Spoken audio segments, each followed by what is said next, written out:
My name is Ari Korhonen, and I'm one of the chairs in this working group number 4 in IDICSI 2020, titled Assessing How Prerequisite Skills Affect Learning of Advanced Concepts. And basically, we are looking at how these prerequisite skills, such as tracing skills, influence on students' abilities to pass advanced courses. And next, Philip will tell you about the motivation behind this working group. Thank you, Hardy. I'm Philip Strömbäck and I'm also one of the chairs.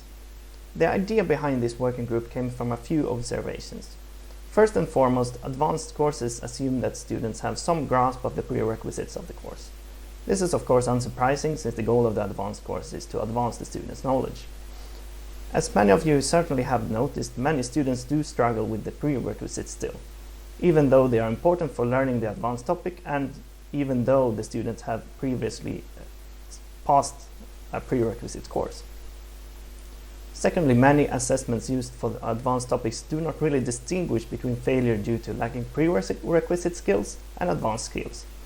For example, in a previous study, I used an assessment that asked students to determine critical sections in a piece of code that implemented a data structure and to synchronize it using logs later on. Failing to do this could either be due to the students not properly understanding the advanced topic, for example, that certain operations need to be protected using logs. It could also be the case that the student lacks some prerequisite skills. For example, the student might believe that no data is shared due to a lacking understanding of references, or the student might not understand how the scoping of the language works and believe that even local variables are shared between different function calls. In both of these cases, lacking prerequisite skills produce results that are easily mistaken for lacking concurrency skills. For example, by not synchronizing data that's shared using references, or by protecting local variables that are not shared. Therefore, our goal is to differentiate between the two, so that both students and teachers may focus on what the student actually struggles with, regardless of if it is prerequisites or the advanced topic. Greg will talk more about how we will do this. So the first thing the working group is going to do is arrive at some definition of tracing, and that definition is going to have a couple of components. One is just the basic knowledge of how the programming language works. So this is sometimes called programming language semantics, having a mental model of execution, having some kind of notional machine. And then the second component is actually applying how the programming language works to comprehend some code segments. And that's using strategies like keeping notes as you need to avoid forgetting or misremembering intermediate values, and otherwise keeping track of where you are in the code, etc., successfully. And so given that definition, our goal is to further explore the relationship between prerequisite skills and learning advanced skills, mostly focusing on these prerequisite tracing skills. And then we're going to relate those to more advanced topics like concurrency, object-oriented programming, and data structures or algorithms in order to make an assessment that differentiates between those early and later skills. In our search for a connection between basic programming skills like tracing and more advanced programming skills, we consider polymorphism.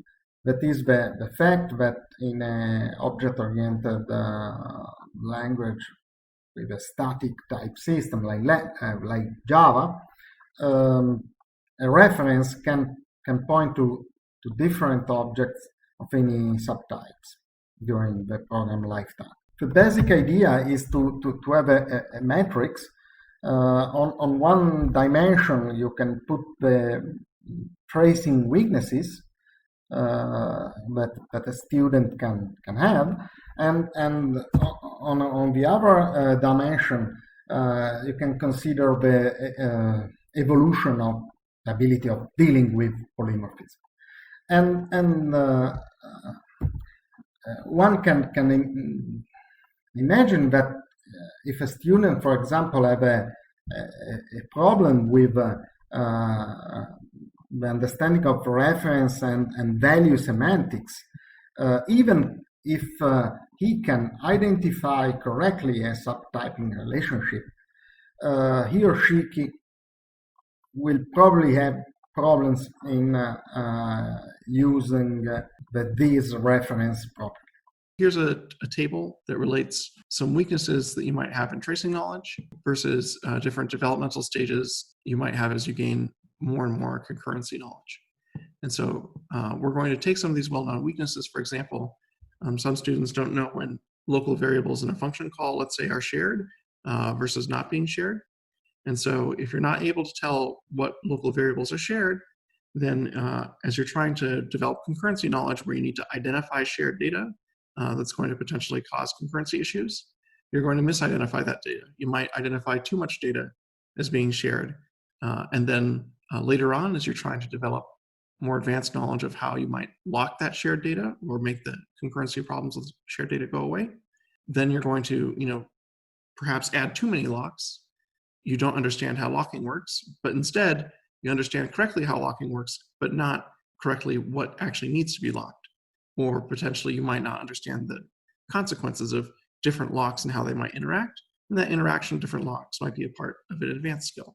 And so our goal is to kind of tease those things apart so that we have questions that when people get wrong answers, we can tell, well, this person, does or doesn't really understand how locks work versus, they might understand how locks work, but they might not be able to identify the shared data correctly, or they think too much. So we're going to create a matrix kind of like this, and we want answers to kind of find where students are within this matrix. And so we're going to be developing questions to do that. Yeah, so for me, the big questions of this paper are, well, firstly, what is tracing? What exactly do we mean by that? I'm sure there's a lot of definitions used by different people. How do we do it? What tools do we use to do it? Do we do it on the blackboard or using a computer, so on, when we're debugging? And then, how do we apply tracing to wider skills, whether debugging, writing code, reviewing code, testing code, even trying to learn new concepts?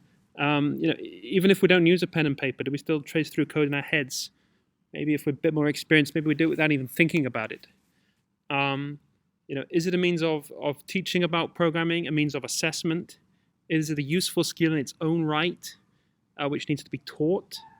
Perhaps it's all of those things. I mean, perhaps, I think it's probably all of those things.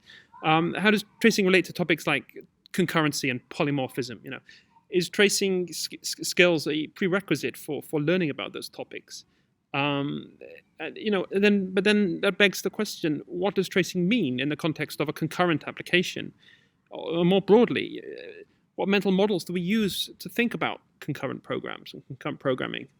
And how do we adapt the mental models that we have with tracing to fit with those topics and to teach them and to assess them? And finally, how do we package everything up that we find here in this working group so that it's useful for practicing teachers?